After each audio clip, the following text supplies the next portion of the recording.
কোরবানি স্পেশাল কালা ভুনার রেসিপি। ওহ! এতটাই টেস্টি, অসাধারণ একটা টেস্ট। সামান্য এক টুকরো মাংসের সাথে একটু গ্রেভি নিলেই ১ প্লেট ভাত খেয়ে নেওয়া যায়। অবশ্যই কোরবানিতে এই রেসিপিটা ট্রাই করবেন। বানানোটা একদম সহজ, আমি সহজ উপায়ে দেখিয়ে দেব। শুরুতে একটা হাঁড়িতে ১ কেজি পরিমাণ গরুর মাংস পানি ঝরিয়ে তারপর দিয়ে দিয়েছি পরিষ্কারের পর। সাথে দিয়ে দিয়েছি ১.৫ কাপ পরিমাণ পেঁয়াজ কুচি। যেহেতু ভুনা, পেঁয়াজের পরিমাণটা একটু বেশি লাগবে। ১ কেজি মাংসের জন্য ১.৫ কাপ পেঁয়াজ কুচি। প্যাকেট মশলা দিয়ে আজকের রেসিপিটা তৈরি করব, কারণ একদম ইজি এই প্যাকেট মশলা দিয়ে রান্না করাটা। প্রথমে রাঁধুনি রেডমিক্স যে কালাভুনার মশলাটা পাওয়া যায় সেটা থেকে আমি ৪ ভাগের ৩ ভাগ দিয়েছি, সামান্য একটু রেখে দিয়েছি। আর সাথে দিয়ে দিলাম সয়া সস 1/3 কাপ। আর সাথে এখানে দিয়েছি টমেটো সস, ঝাল যে টমেটো সসটা সেটাও আমি দিয়েছি 1/3 কাপ থেকে একটু কম। স্বাদ মতো লবণ আর সরিষার তেল দিয়েছি 1/3 কাপ। খুব ভালো করে এবার মেখে নেব। অবশ্যই মাখানোর কাজটা ভালো করে করে নিতে হবে।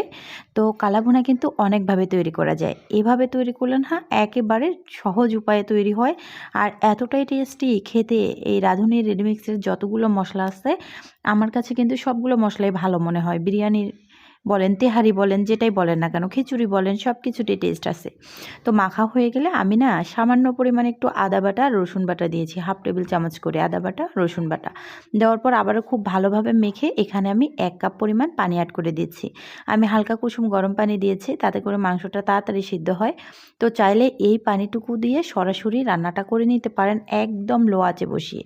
তো আর যদি একটু তাড়াহুড়া থাকে তাহলে না প্রথমে এইভাবে একটু কষিয়ে নেবেন।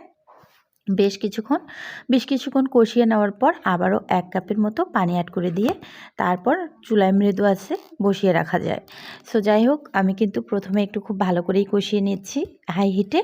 চুলার আঁচটা বাড়িয়ে প্রথমের দিকে এভাবে হাই হিটে আমি মাংসটা বেশ কিছুক্ষণ কষিয়ে নিয়েছি। তারপর মিডিয়াম লো আঁচে রেখে এখানে আমি আবারও ১.৫ কাপের মতো পানি অ্যাড করে দিচ্ছি।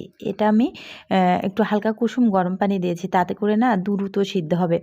আর কোনো পানি অ্যাড করব না। এখন আমি চুলায় একেবারে মিডিয়াম লো আঁচে এটাকে রেখে দিব। তবে মাঝে মধ্যে কিন্তু ঢাকনাটা খুলে একটু করে নেড়েচেড়ে দিতে হবে, কারণ মশলার গ্রেভিটা একটু ভারী, হাঁড়ির তলায় আবার লেগে যাবে, তাতে করে কিন্তু বাজে একটা ফ্লেভার চলে আসবে।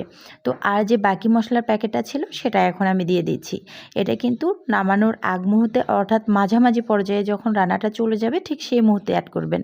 তো এটা দেওয়ার পর আবারও আমি একেবারে চুলার উপর লো আঁচে রেখে দিব ২০ মিনিটের জন্য।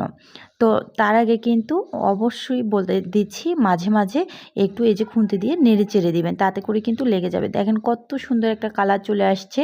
এক টুকরো মাংস দিয়ে সামান্য একটু গ্রেভি দিয়ে বিশ্বাস করেন তৃপ্তি করে ভাত খেয়ে নিতে পারবেন। অবশ্যই এই কোরবানিতে একবার হলেও এই রেসিপিটা বানিয়ে নেবেন, সবাই প্রশংসা করে খেয়ে নেবে। সো যাই হোক, রেসিপিটা যদি ভালো লাগে ফেসবুক, ইউটিউব যেখান থেকেই দেখেন না কেন আমার পরিবারে যুক্ত হয়ে যাবেন। সম্পূর্ণ রেসিপি দেখার পর আপনার কাছে যদি মনে হয় একটু ভালো লেগেছে, উপকার এসছে, প্লিজ একটা হলেও লাইক, কমেন্ট, শেয়ার করে দিবেন, কারণ আপনার একটা শেয়ারের কারণেই আমার কিন্তু অনেকটা উপকার হয়ে যাবে। সো যাই হোক, পরিবেশন করে দেখে দিচ্ছি গরম ভাত, রুটি, পরাটা, পোলাও, যেটাই বলেন না কেন সব কিছুর সাথে জাস্ট অসাধারণ। আমি সাথে একটু পোলাও রেসিপি বানিয়েছিলাম। আমার ছেলে হাজব্যান্ড মাশাআল্লাহ অনেক তৃপ্তি করে খেয়ে নিয়েছে। রেসিপি দেখার জন্য সবাইকে অসংখ্য ধন্যবাদ। ভালো থাকবেন, সুস্থ থাকবেন। আল্লাহ হাফেজ।